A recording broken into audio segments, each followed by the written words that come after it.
যদিও এই অডিওর সত্যতা যাচাই করেনি কলকাতা টিভি, কিন্তু যে অডিও আপনাদের সামনে তুলে ধরলাম সন্দেশখালীর ভাইরাল ভিডিওর পর এবার অডিও সামনে এলো। এবার প্রশ্ন উঠছে, অডিওতে কণ্ঠস্বর কার? মাম্পি দাস, শুভঙ্কর, সুজয় মণ্ডলের গলা। অডিওতে বলছে দরকার হলে খুন করতে হবে। ষড়যন্ত্রে লিপ্ত বিজেপি।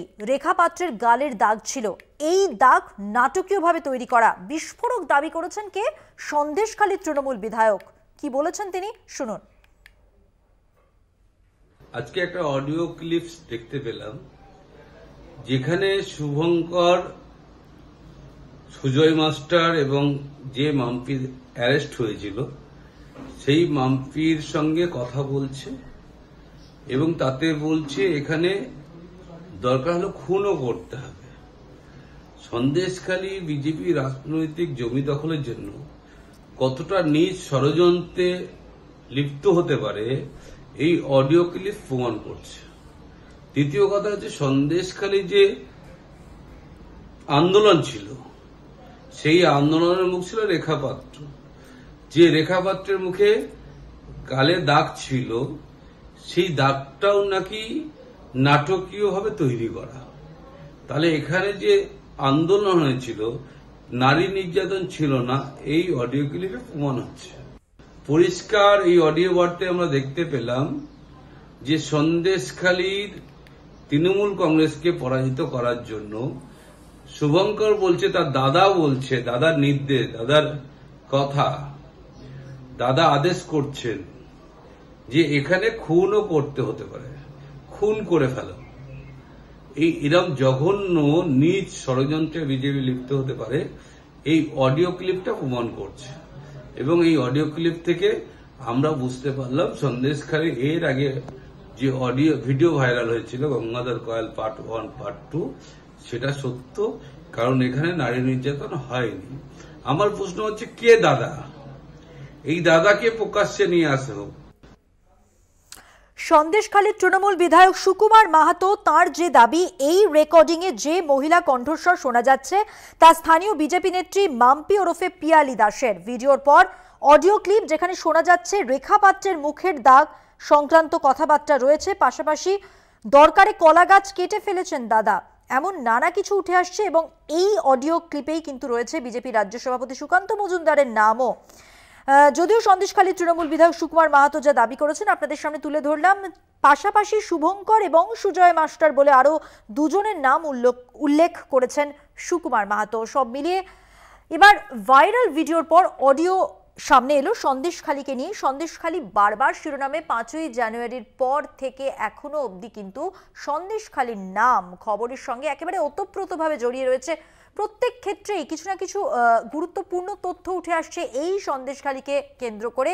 এখানে ভাইরাল অডিওতে যা যা বলা হয়েছে সেই সম্পর্কে যা দাবি করেছেন সুকুমার মাহাতো, সন্দেশখালীর তৃণমূল বিধায়ক, আরও একবার জানিয়ে রাখি, তিনি বলছেন এই রেকর্ডিংয়ে যে মহিলা কণ্ঠ শোনা যাচ্ছে তা স্থানীয় বিজেপি নেত্রী মাম্পি ওরফে পিয়ালি দাসের। রেখা পাত্রের মুখের দাগ সেই সংক্রান্ত কথাবার্তা যেমন রয়েছে দরকারে কলা গাছ কেটে ফেলতে হবে, নানা তথ্য নানা কিছু উঠে এসেছে এই অডিও ক্লিপে।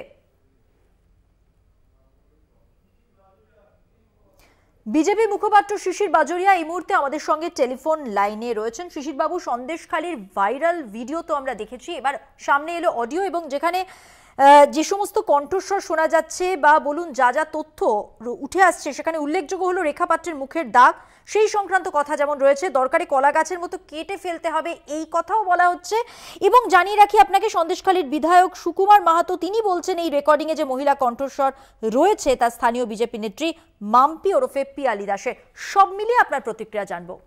দেখুন, আমাদের দুর্ভাগ্য, অত বড় ঘটনা ঘটেছে মহিলাদের সঙ্গে। রাজ্য সরকার, যেই রাজ্যে একজন মহিলা মুখ্যমন্ত্রী, তদন্ত করে যারা দোষী ওদের ধরার জায়গায় এইসবে নেমে গেছেন। কে চালাচ্ছে তো আমরা সবাই জানি।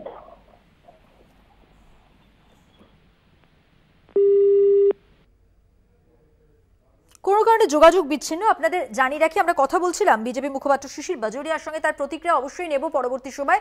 কিন্তু তার আগে যেমনটা আপনাদের বলছিলাম যে সন্দেশখালী আবার খবরের শিরোনামে।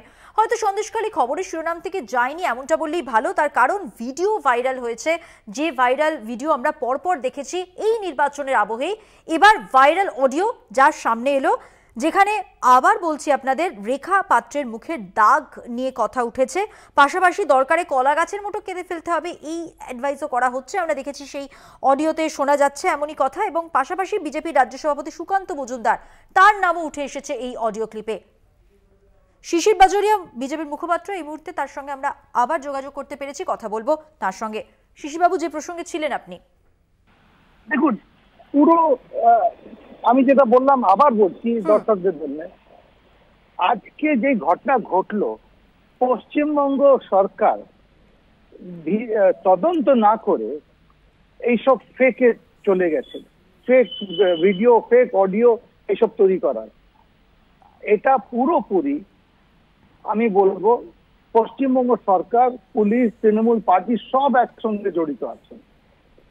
আজকে কোন মহিলা যারা রাস্তায় নেমে প্রতিবাদ করেছে, যেভাবে সন্দেশখালীতে আমরা প্রতিবাদ দেখলাম, সেটা এই প্রতিবাদ তো সারা দেশে কেউ দেখেনি। তো সব মহিলাই মিথ্যে বলছেন, এটা কি সম্ভব? আর কোন রাজ্য, যেই রাজ্যে মুখ্যমন্ত্রী হচ্ছেন মহিলা, আমাকে এটা আবার আমার স্মরণ করে দিচ্ছে পার্কস্ট্রিট, সেটাও তো সাজানো ঘটনা মুখ্যমন্ত্রী বলেছিলেন। এটা আমাদের রাজ্যের জন্য দুর্ভাগ্য। অনেক ধন্যবাদ কথা বলার জন্য বিজেপি মুখপাত্র শিশির বাজোরিয়া আমাদের সঙ্গে কথা বললেন ভাইরাল অডিও নিয়ে। আপনাদের যেমনটা বলছিলাম যে যা যা হয়েছে এখনো পর্যন্ত সন্দেশখালীর ভাইরাল ভিডিও সামনে এসেছে পরের পর এবার নির্বাচনের আবহে অডিও সামনে এলো, যার সত্যতা যাচাই করেনি কলকাতা টিভি, জানিয়ে রাখি। কিন্তু কি হয়েছে আরও একবার আপনাদের সামনে, ভিডিওর পর অডিও ক্লিপ যেখানে শোনা যাচ্ছে রেখা পাত্রের মুখের দাগ সংক্রান্ত কথাবার্তা, এবং পাশাপাশি দরকারে কলা গাছ কেটে ফেলেছেন দাদা, এরকম নানা কিছু কথা উঠে এসেছে বিজেপি রাজ্য সভাপতি সুকান্ত মজুমদারের নামও। আর জানিয়ে রাখি তৃণমূল বিধায়ক সুকুমার মাহাতো তিনি দাবি করছেন এই রেকর্ডিংয়ে যে মহিলা কণ্ঠস্বর শোনা যাচ্ছে তা স্থানীয় বিজেপি নেত্রী মাম্পি ওরফে পিয়ালি দাসের।